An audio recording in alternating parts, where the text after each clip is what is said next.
Hey guys, and welcome to Tales We Shouldn't Tell, your weekly dose of digital campfire stories guaranteed to give you the shivers. So grab your blanket and dim the lights, and let's get uncomfortable. The echoing gaze. The first time I saw her, I dismissed it as fatigue. A trick of the light, a phantom of my periphery. I was walking home from work, the city lights blurring into the streets against the wet pavement, when I caught a flicker of movement in a shop window reflection. A woman. She was standing behind me just a few feet away. Her face was obscured by shadow, and her hand was outstretched, palm up, as if reaching.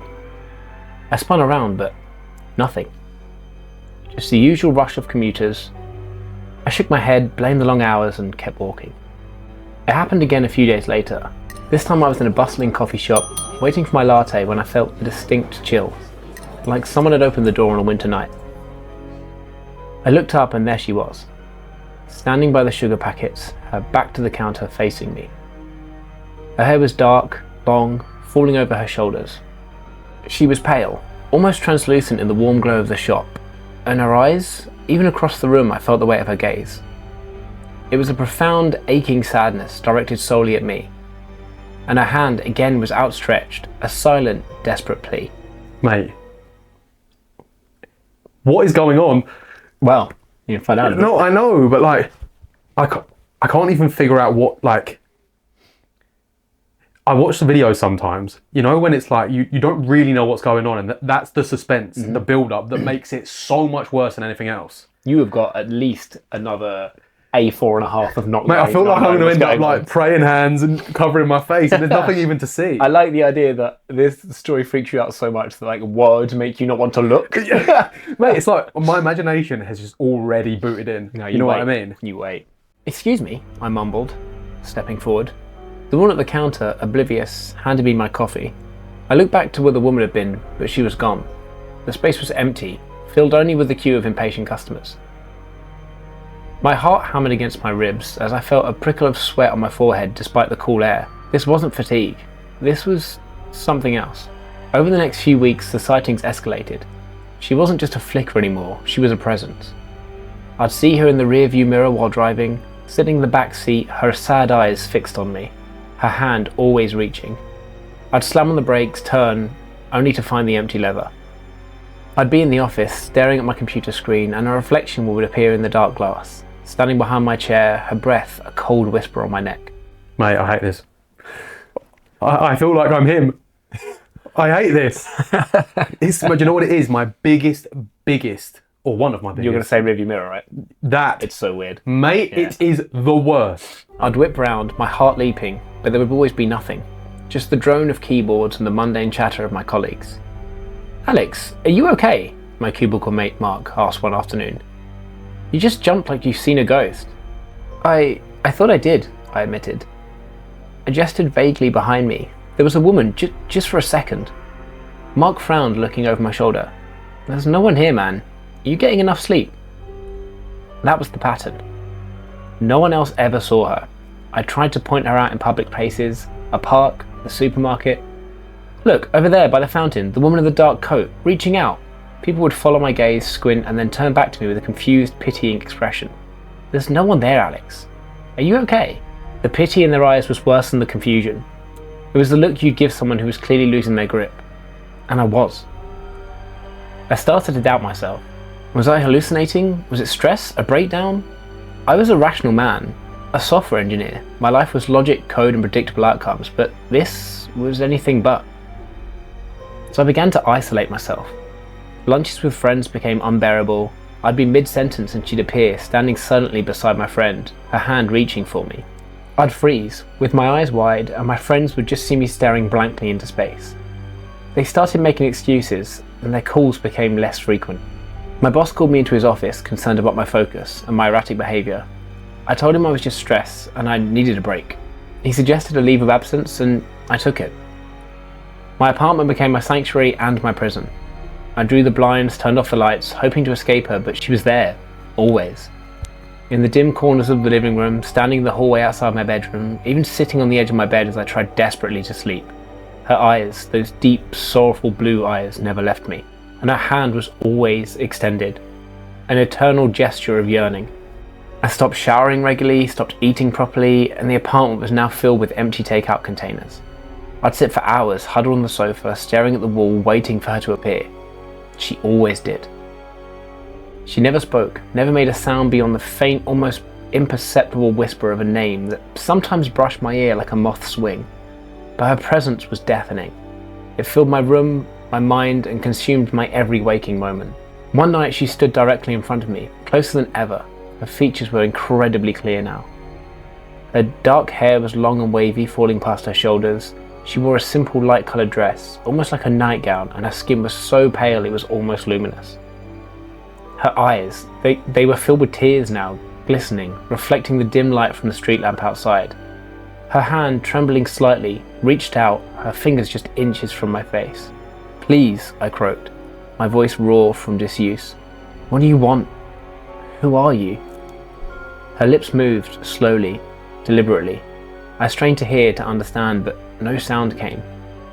Only the silent, desperate plea in her eyes. It was a plea for something I couldn't comprehend and a pain I couldn't alleviate. The silence was maddening. It was like a scream trapped behind glass.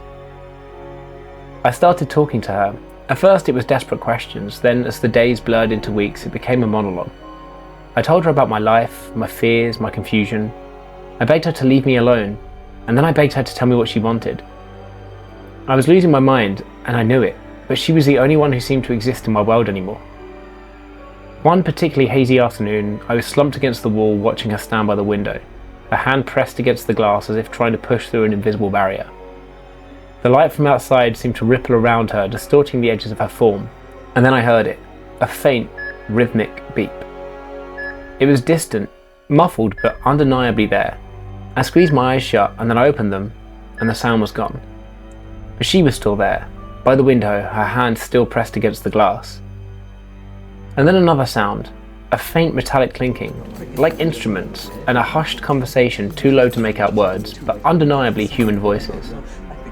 It was fleeting, swallowed by the oppressive silence of my apartment. The woman turned from the window, her eyes no longer just sad, they were filled with a fierce, desperate urgency. She took a step towards me, then another, moving faster than before. Her outstretched hand was trembling violently. Her lips moved again, more frantically this time. And then a word, faint like a breath of air, but I heard it. Alex. My name, spoken with such profound love and agony it tore through the fog of my mind. It was a voice I knew, a voice I loved, but it was impossible. She was right in front of me now, her hand reaching, her fingers brushing my cheeks. It wasn't cold. It was warm. A familiar warmth sent a jolt through my entire being. The scent of her perfume, the subtle blend of jasmine and vanilla filled my senses. It was real, far too real for a hallucination. "Please, Alex, wake up." The voice was clear now, echoing not in my ears, but in my very core of my soul. It was her. My vision blurred, and the walls of my apartment shimmered, warped, and began to dissolve. The oppressive silence shattered, replaced by the persistent beep of a monitor. I saw her. Not the ethereal woman of my torment, but Sarah, my beautiful living Sarah. She was sitting beside me, her hand gripping mine, her face etched with exhaustion and worry, and her eyes red-rimmed from tears. But those eyes, they were the same deep, sorrowful blue. The same eyes that had haunted my waking nightmares. My hand twitched and her grip tightened. "Alex?" she whispered, her voice crackling with hope. The room around me solidified. White walls, a hospital bed, tubes connected to my arm, the rhythmic beeping of the machine beside me. I was laying down. I squeezed her hand, a weak trembling squeeze, but it was real. She gasped, tears streaming down her face. "He's here! He's squeezing my hand!" she cried out, her voice filled with joy so profound it was almost painful. My eyes, still heavy, struggled to focus on her face. Her hand was still outstretched, but this time it was holding mine, and her eyes, no longer filled with sorrow, were brimming with the love that had pulled me back from the brink. The dream, the nightmare was fading, but the echo of her gaze, the desperate plea that had pierced through the darkness, would be forever etched into my soul. It was the echo of love, reaching out, pulling me home. Mate, you could have given me 100 guesses of where that story was going. Until 3/4 of the way through, I had zero clue what was going on. I thought he was just being haunted by some weirdo, and So he was obviously in a coma the entire time. Mm-hmm. No. Such a good read, right?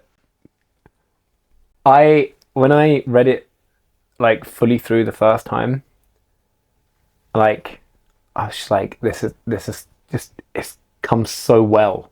Like it Mate, I don't. You see, with my story, like the first one, Yeah. I feel like